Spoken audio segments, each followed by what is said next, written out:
और फिर से इस वीडियो में मैं आपका स्वागत करता हूँ।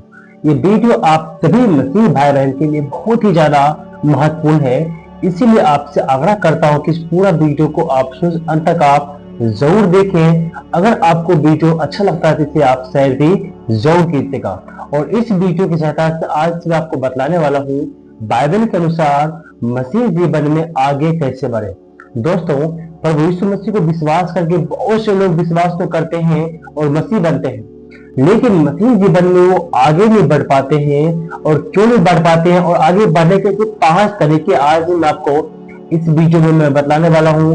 5 पॉइंट्स बताने वाला हूँ। अगर ये 5 बातों को आप अपने जीवन में लागू करते हैं, उस पर चलते हैं, तो आप निश्चय ही मसीह जीवन में आप आगे बढ़ पाएंगे। इसलिए इस पूरा वीडियो को आप शुरू से अंत तक आप जरूर सुने, ताकि आप इन बातों को जान सके और अपने मसीह जीवन में आगे बढ़ करके परमेश्वर से आशीष पा करके आप अच्छा फलवंत मसीह आप बन सकते हैं। हम बाइबल पढ़ेंगे और गलातियों 5:16 के अनुसार, और इस पद के अनुसार मैं आपको यह बतलाऊंगा कि आत्मा में चलो। ये इस प्रकार से लिखा हुआ है, पर मैं कहता हूँ आत्मा के अनुसार चलो, तुम शरीर की लालसा किसी रीति से पूरी ना करोगे। यह हमें प्रिय बाइबल बतलाता है हमें पवित्र आत्मा की अगुवाई में चलना है। आत्मा में चलने का मतलब है कि पवित्र आत्मा के मार्गदर्शन में चलना, अर्थात हर निर्णय, हर सोच, हर काम परमेश्वर की इच्छा अनुसार पूरा करना है। आप जो कुछ भी करना चाहते हैं, जो भी आप काम करना चाहते हैं, कुछ भी निर्णय लेना चाहते हैं, तो आप जो है परमेश्वर की पवित्र आत्मा के इच्छा अनुसार आप करेंगे। उससे प्रार्थना करके, परमेश्वर की इच्छा को जान करके आप जब अपने जीवन में कोई भी निर्णय लेते हैं, तो निश्चय ही आप जो है मसीह जीवन में आप जो है आगे बढ़ पाएंगे। इसीलिए कुछ भी करने से पहले आप परमेश्वर की इच्छा के अनुसार चलना है, परमेश्वर की इच्छा को समझना है, जानना है, तभी आप जो है मसीह जीवन में आगे बढ़ सकते हैं। और दूसरा पॉइंट यह है कि परमेश्वर के वचन में बने रहो। हाँ, परमेश्वर के वचन में जब आप बने रहेंगे, तब आपको मसीही जीवन में जो है आगे बढ़ने में सबसे बड़ा फायदा मिलेगा और सहायता मिलेगा, जिसके लिए बाइबल को हम पढ़ते हैं। भजन संहिता 119 का 105 में लिखा हुआ है, तेरा वचन मेरे पांव के लिए दीपक और मेरे मार्ग के लिए उजाला है। जब आप वचन में बने रहेंगे, तब परमेश्वर आपको आपके वचन के द्वारा वचन भेज करके आपका मार्गदर्शन करेगा। और आप जहां जाएंगे, आप जिस अच्छे काम को करेंगे, उस काम में परमेश्वर आपको सहायता करेगा। और जब बाइबल पढ़ेंगे और प्रार्थना करेंगे, तो परमेश्वर आपको सहायता जरूर करेगा। और बाइबल पढ़ना सिर्फ एक धार्मिक कर्मकांड नहीं है, बल्कि आत्मिक भोजन है। और जब आप इसे लगातार पढ़ेंगे, हर समय पढ़ेंगे, तो परमेश्वर के वचन आपका मार्गदर्शन करेगा और आपको आगे बढ़ाएगा। इसीलिए बाइबल को पढ़ें, ताकि आज आप अपने जीवन में आगे बढ़ सकते हैं। क्योंकि वचन कहता है, तेरा वचन मेरे पांव के लिए दीपक है। अर्थात जब अपने जीवन में आप आगे बढ़ेंगे, बाइबल पढ़ते हुए जब आगे बढ़ते हैं, तो बाइबल का वचन जो है आपको एक दीपक की तरह रास्ता दिखलाएगा।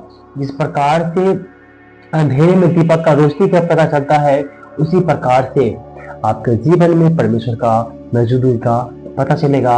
और जब अपने जीवन में परमेश्वर का स्मरण करके आप आगे बढ़ेंगे, तो निश्चय ही परमेश्वर का आत्मा आपको सहायता करेगा और आपको मसीह जीवन में आगे बढ़ाएगा। अगला पॉइंट है प्रार्थना में दृढ़ता, अर्थात पहला तीसरी में लिखा हुआ है 5:17 में, निरंतर प्रार्थना में लगे रहो। दोस्तों, प्रार्थना ही वह हमारा रिश्ता परमेश्वर से मजबूत बनाता है। जब तक आप प्रार्थना खुद से नहीं करेंगे, तब तक आपका रिश्ता परमेश्वर से मजबूत नहीं हो सकता है। और प्रार्थना एक माध्यम है परमेश्वर से बात करने का। परमेश्वर के किसी ने नहीं देखा है, वो कैसा किसी को नहीं पता है, लेकिन वो है, ये विश्वास है। इसीलिए आप प्रार्थना के द्वारा उस परमेश्वर से, उस खुदा से आप बात कर सकते हैं। और प्रार्थना के द्वारा आप हर समय परमेश्वर से सहायता प्राप्त कर सकते हैं और हर संघर्ष और हर चीजों को आप जो है मजबूत कर सकते हैं। अपने जीवन में आप आगे बढ़ सकते हैं प्रार्थना के द्वारा। इसलिए अपने हर संघर्ष और डर और इच्छा को सामने फेस कर सकते हैं प्रार्थना के द्वारा। जब आप प्रार्थना करते हैं तब परमेश्वर आपको आशीष करेगा और परमेश्वर आपका सहायता करेगा और सही दिशा में वो आपको आगे बढ़ाएगा। लेकिन ये सब बातें होगा जब आप अपने जीवन में प्रार्थना का में समय बिताएंगे, प्रार्थना का अपना हथियार बना लेंगे, तब जाकर के परमेश्वर आपको आगे बढ़ाएगा और मसीह जीवन में भी आप आगे बढ़ पाएंगे।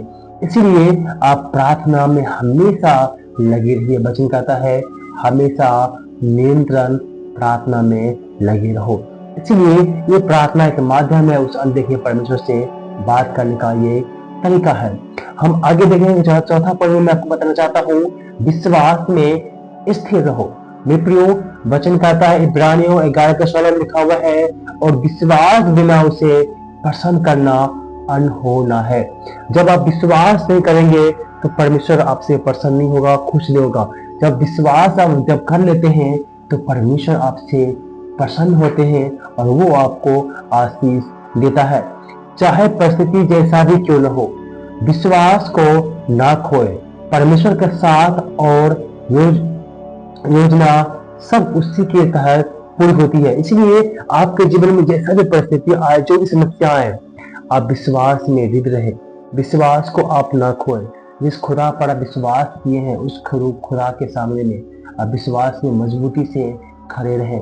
जिस प्रकार से जब हम अय्यूब की पुस्तक पढ़ते हैं, उसके अय्यूब के जीवन में बहुत बड़ा चुनौती आया, बहुत बड़ा संकट उसके जीवन में आया, यहाँ तक कि पूरे परिवार उसको छोड़ दिया, पूरे परिवार के लोग, धन संपत्ति सब उसका खत्म हो गया। लेकिन उसका विश्वास प्रभु पर अटल था और उसी विश्वास के सहारे फिर से उससे दुगनी आशीष परमेश्वर की तरफ से उसे मिला।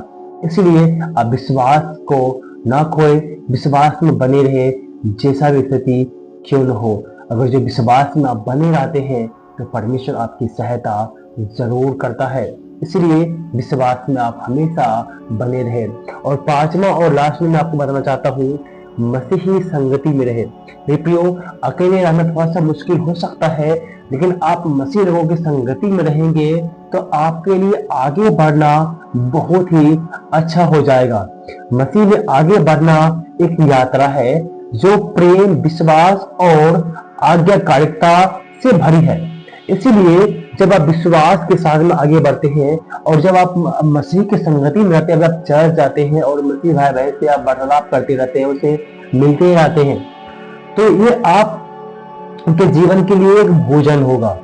क्योंकि विश्वास मसीह में बने रहना बहुत ही ज्यादा कठिन हो सकता है। कभी कभी आपकी परीक्षाओं से आपको गुजरना पड़ सकता है।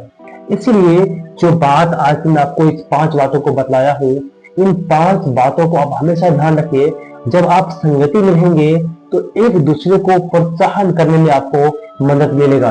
और कोई विश्वास में कमजोर होता है तो अगर वो संगति में है तो वो एक दूसरे को प्रोत्साहन देगा, एक दूसरे को सहायता करेगा और एक दूसरे के लिए प्रार्थना करेगा। इसलिए आप मसीह के संगति में रहे, संगति में रहे, तभी आप जो है आगे बढ़ सकते हैं। याद रखिए, प्रभु यीशु मसीह आपको कभी भी नहीं छोड़ेगा, न कभी छोड़ा है, न आगे न कभी छोड़ेगा। कि जो आज में आपको मसीह जीवन में आगे बढ़ने के लिए ये 5 बातों को जो बताया हूँ, आत्मा में चलना, वचन में रहना, प्रार्थना करना, विश्वास में रहना और संगति में रहना, ये 5 बातों को अपने जीवन में लागू करें। निश्चय ही आप जो है मसीह जीवन में आगे बढ़ पाएंगे और एक अच्छा फलवंत मसीह आप जो है बन पाएंगे और परमेश्वर की तरफ से बहुत सारा उपहार आपको मिलना शुरू हो जाएगा। इसीलिए आप इन सारे बातों को अपने जीवन में लागू करें और प्रार्थना में लगे रहिए, तब जाकर के परमेश्वर आपको आशीष देगा। आप मसीह में आगे बढ़ते रहिए, परमेश्वर आप सबको आशीष देगा। अगर ये वीडियो आप सभी को अच्छा लगा तो हमारे वीडियो को चैनल को सब्सक्राइब करके वीडियो को लाइक करके इसे आप शेयर करना ना भूलें। परमेश्वर आप सबको आशीष दे। आप सबको जय।